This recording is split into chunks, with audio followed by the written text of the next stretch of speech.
the Revolution Radio Network.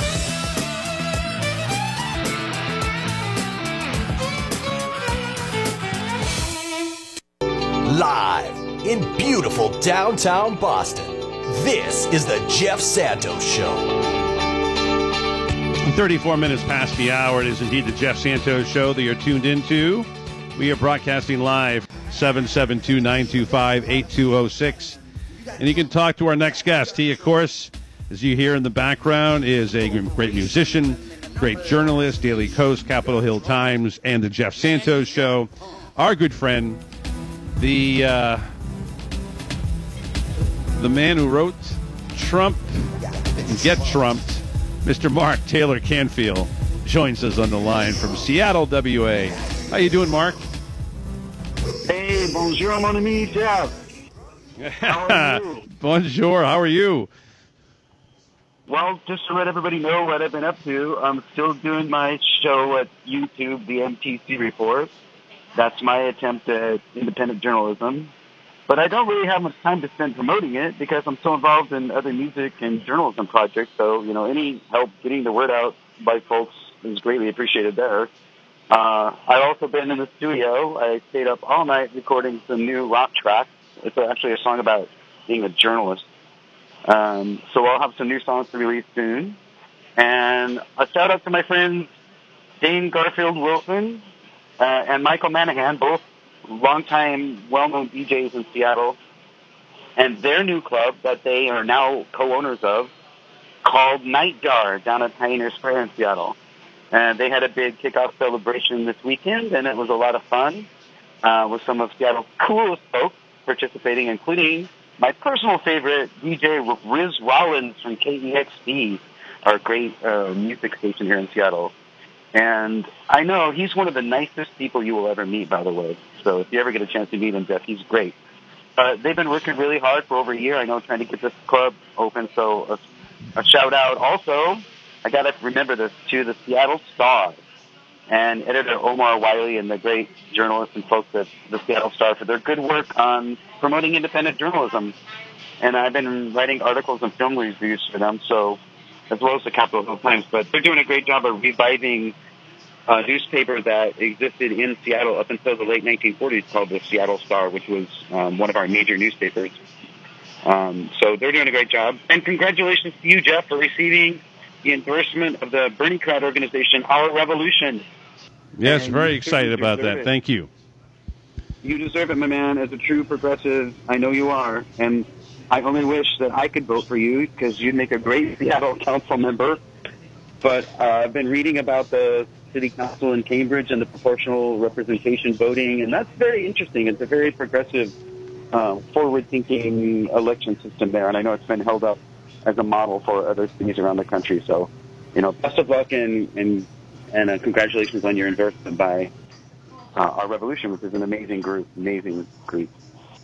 Yeah, they are indeed. Bernie Sanders has got a great group. There are growing pains with some of the local parts of it, but on a national level, it's really great. Nina and Shannon have done some great things. I want to point out that the weekly Boston paper, the article today, and of course my first name being Jeff, was really interesting to pick this up this morning. It says, "Dear Jeff," with a Amazon arrow. "We hear you're looking for some place to build a new corporate headquarters for Amazon, a second home, if you will.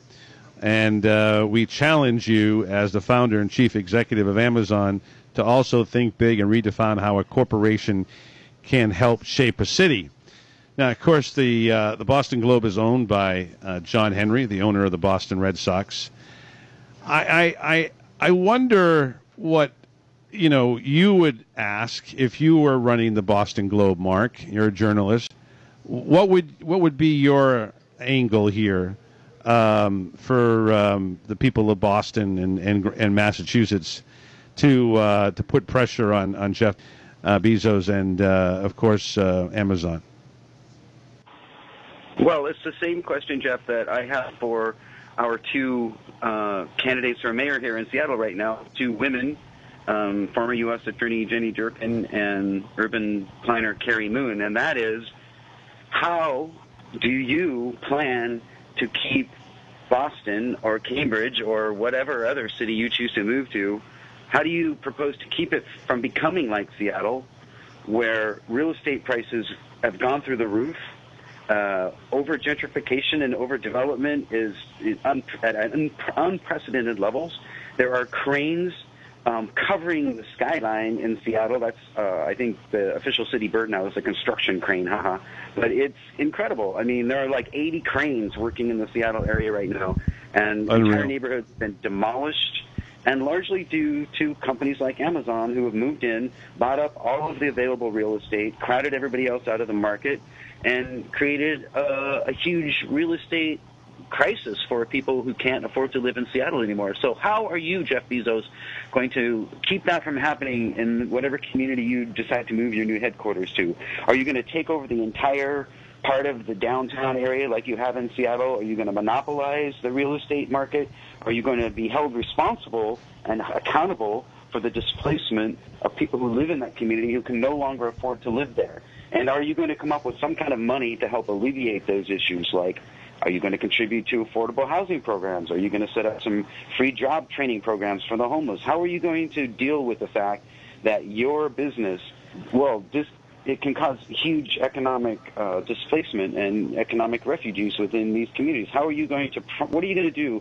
How are you going to promise, what are your promises to us about how are you going to alleviate those issues and make sure that Boston or whatever city doesn't become like Seattle?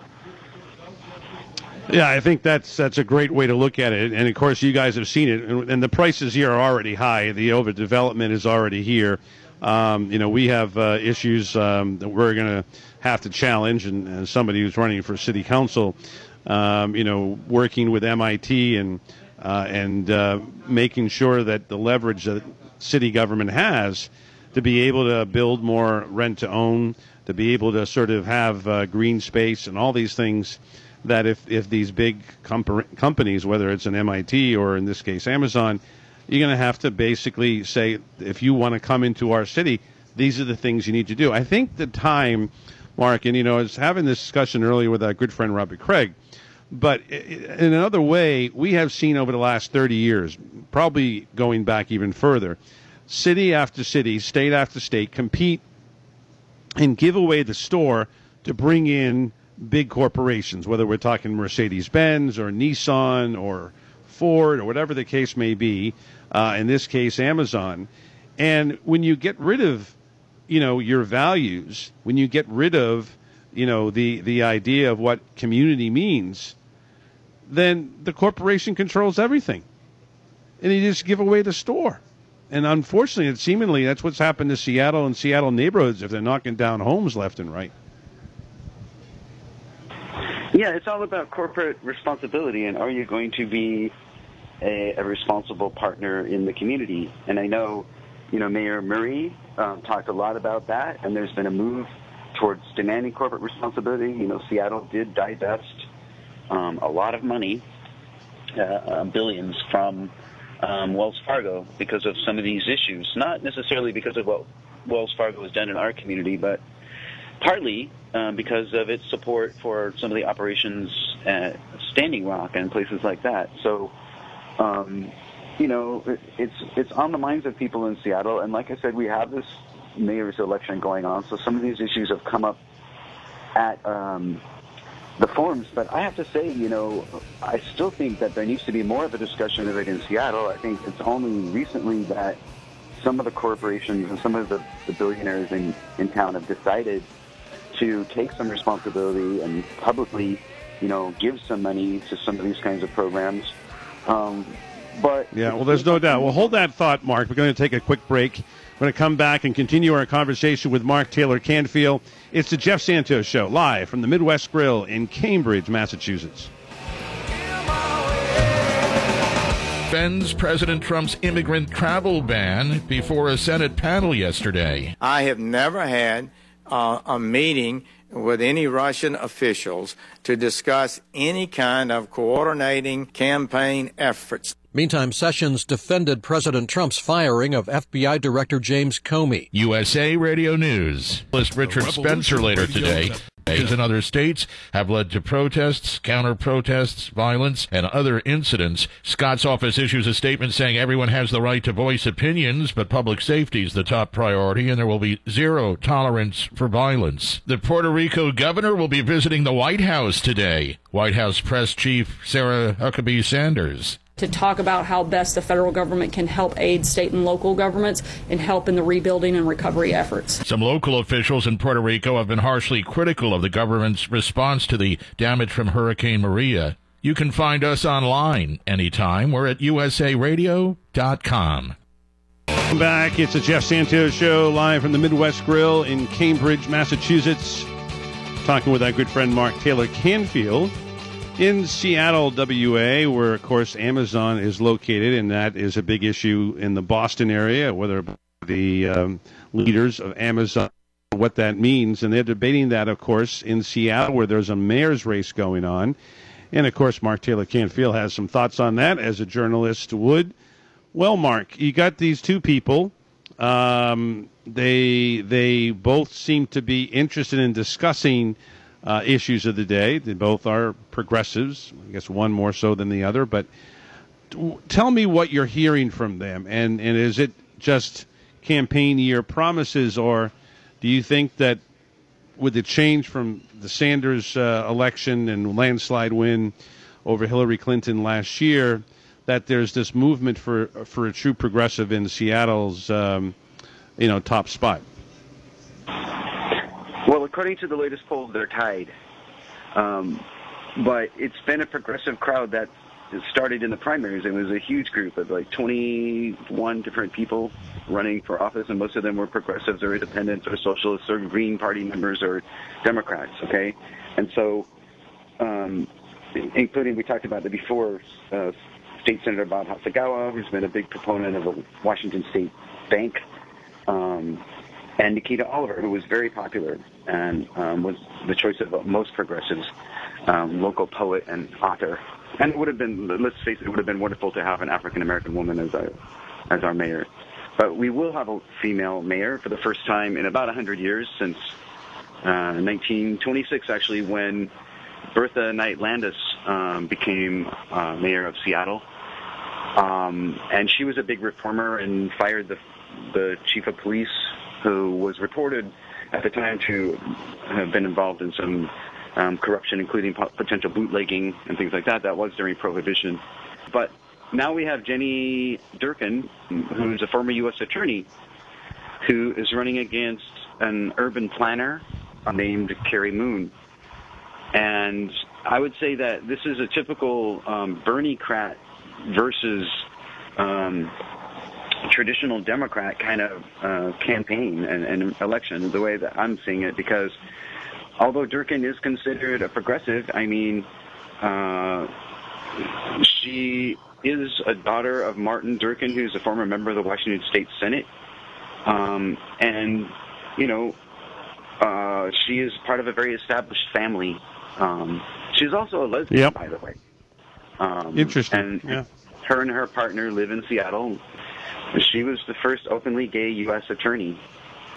So there is, a lot to be said for this progressive movement that's continuing in the Seattle area, and it was moving in that direction under Ed Murray's office. I think he was pushed more towards a progressive agenda by folks like Alternative Socialist Party member Kshama Sawant and other very progressive folks on the city council, including Mike O'Brien, and then former council members Nick Licata and others. It's a very progressive city council in Seattle, so some of the issues that he was not taking on directly, like the crisis in homelessness. I mean, Seattle and Martin Luther King Jr. County, which is both declared civil emergencies due to homelessness. I think that's really important, Mark. I want to get to a call from my good friend Rudy in Chicago, because I think more and more cities have to start duplicating what Seattle and Portland have been doing, and I think that we've been leading from the West, but we need to get into the Midwest and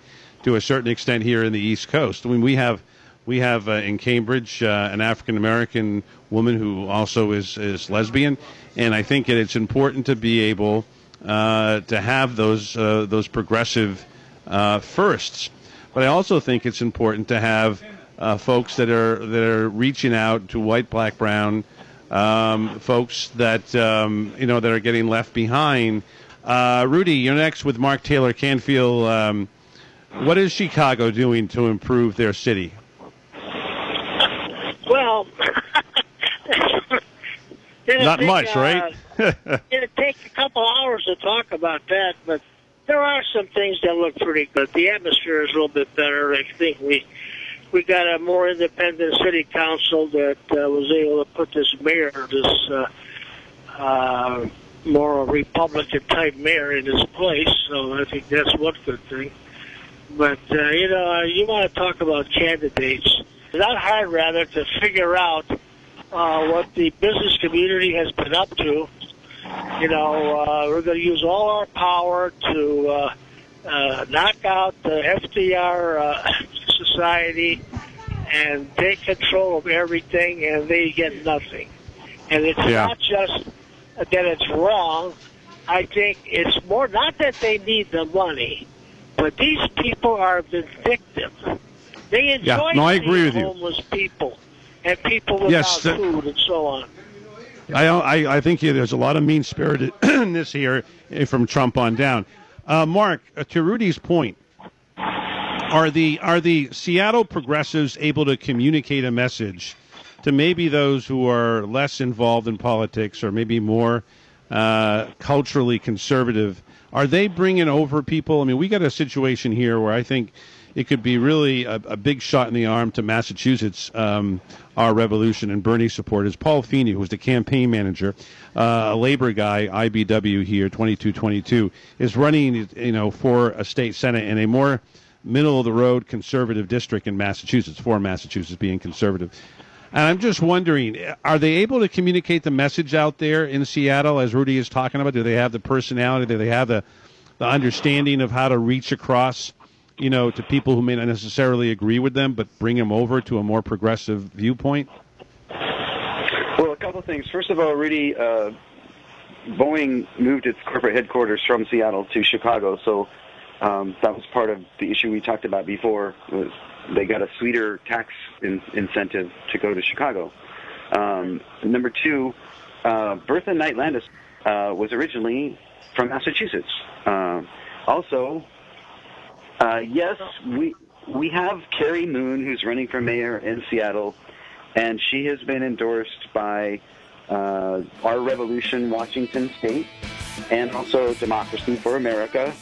And she does represent, I think, one of those folks who doesn't approach it necessarily from a political party point of view. She approaches it from, I'm going to get some things done, and we're going to solve some problems here, and reach across the aisle and get as many people involved as possible and make it happen. But we're going to make it happen. We're not going to sell out and compromise the whole way like a lot of the Democrats have done in the past in local government. So, well, we need that for sure.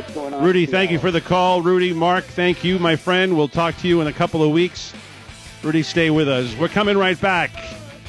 We'll talk to a couple of people who went to El Salvador, and Jerry Austin and Thomas Frank. All this in the next hour. It's Jeff Santos live from the Midwest Grill in Cambridge, MA.